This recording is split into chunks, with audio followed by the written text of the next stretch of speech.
So last week in the Journal of the American Medical Academy, known as JAMA, in their surgery publication, a really interesting study came out that has deep implications for our work at Arena in human performance in healthcare. And it's exciting to see the advent of the ability to track surgeons in different ways from a human performance perspective start to drive new literature, new research. So this particular study looked at the role of a stressful event in the first 5 minutes and how it played out in what's known as outcomes. And at a basic level, if there was an unusual or a stressful event in the first 5 minutes, complications in that procedure had a likelihood to decrease. Now, 38 surgeons were studied across 793 patients. The average age of a surgeon was 46 years old. That'll be important in a minute. But these surgeons were in a variety of service lines. So heart surgery, thoracic or lung surgery, general, orthopedic. But one of the findings that, if you don't mind, I'll indulging me, heart surgeons often achieve better outcomes when the first 5 minutes of a procedure are especially stressful. Increased stress levels during the first 5 minutes of surgery, as determined by tracking the surgeon's heart rate, were associated with a significant reduction in the risk of a major complication taking place. So think about that's counterintuitive. It's stressful in the first part of the procedure, and yet we're seeing less complication. Why is that? Now, I want to dive into an old school model here, known as the Yerkes-Dodson Curve. Now, I was first introduced this by one of my mentors, Dr. Andy Walsh, a godfather of modern human performance. But I think what's really interesting here is we can simplify all this and call in sport, it's known as the clutch effect. And the clutch effect says that when there are certain people who under pressure perform better. And this has been studied in a variety of ways, mainly in sport. But this thinking shows up in the creative arts, people performing on stage. Think about stage fright. And then also in military and special operations, pilots. But it's exciting to see it showing up in medicine. But it's based first and foremost in one of the most old school models of human performance known as the Yerkes-Dodson Curve. So Yerkes and Dodson in 1908 come up with this very basic model of performance, which says we have on the y-axis stress or arousal, and on the x-axis we have performance. And what we know is that without some degree of stress or arousal, we don't perform at our best. And as we put stress or arousal into the system, our performance improves. Now, there's, of course, a point at which we hit an optimal, at the top of the parabola here, an optimal point of performance. And on the backside of that, we start to really struggle. And this is where we might get clammy hands, our thoughts race, we lose dexterity.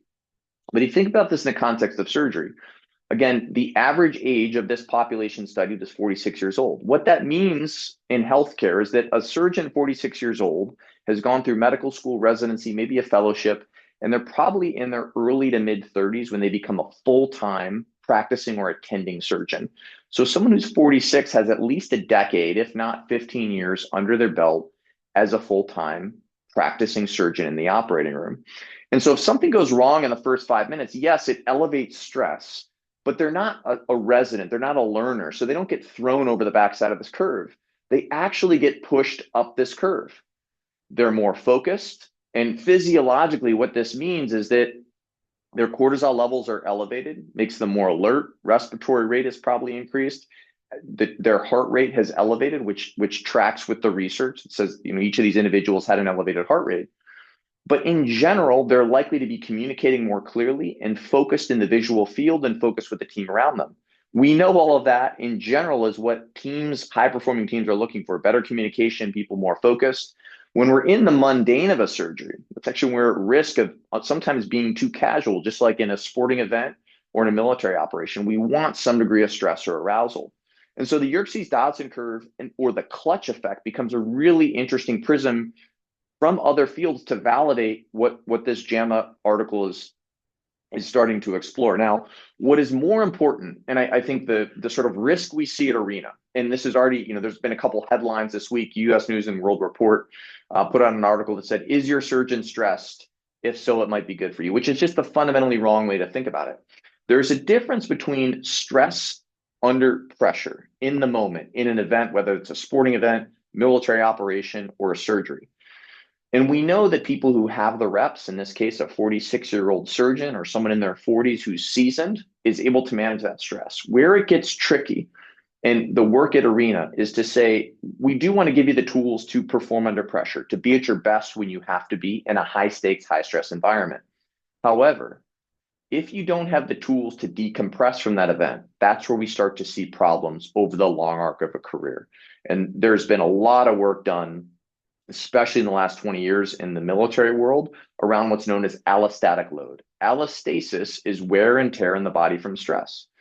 And so, whether you are a world class surgeon, someone who's in the military, in sport, if you don't learn even that micro event of an elevated, if I'm going up this curve every day, 2 to 3 times a day, if I don't learn the tools to come back down and recover and deactivate my nervous system from those elevated levels of cortisol, from that elevated respiratory rate and heart rate, my body starts to slowly stay in that heightened state, that sympathetic arousal, the fight or flight. And there's been a lot of research done around this idea that allostatic load leads to, in the military, what's known as operator syndrome. We'll be putting out some content later. Dr. Chris Frew did a pioneering piece of research in the International Journal of Psychiatry and Medicine exploring allostatic load.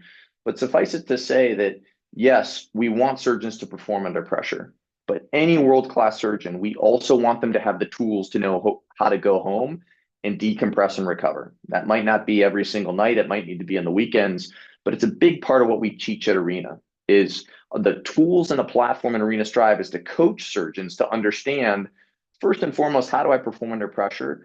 But what is my obligation to understand after performing under pressure, how to go home, deactivate, recover, so that I can regularly come back and go up that curve again and not get stuck in a state where I am in that aroused physiological state that starts to degrade my quality of performance and lifestyle over time.